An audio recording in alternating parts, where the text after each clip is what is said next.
2026 Porsche 911 Turbo GT represents the ultimate expression of the 992 generation's performance pedigree.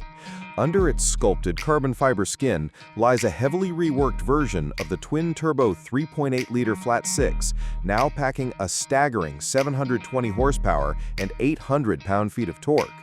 That power propels the all-wheel drive machine from 0 to 60 miles per hour in just 2.3 seconds, making it one of the quickest road-legal 911s ever built, and on to a top speed north of 210 miles per hour.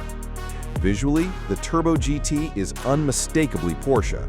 Flared fenders, full-width active rear wing, and aero-optimized front splitter combine for both drama and downforce.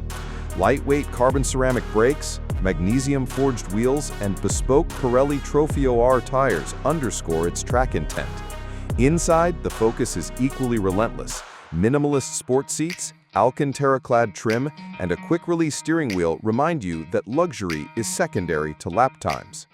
On the road and track, the Turbo GT lives up to its name. Precision-tuned adaptive dampers and Porsche Active Suspension Management (PASM) keep body roll in check, while rear-axle steering sharpens turning to razor-like accuracy. Despite its ferocity, the car retains surprising composure over broken pavement, an attribute Porsche has mastered across the 911 range. Ultimately, the 2026 911 Turbo GT is Porsche's answer to enthusiasts seeking a no-compromise Super 911. It blends exotic hypercar performance with daily usable dynamics, no small feat in a chassis that's now more than half a century old. For purists and speed junkies alike, the Turbo GT stands as the pinnacle of combustion-powered 911 evolution.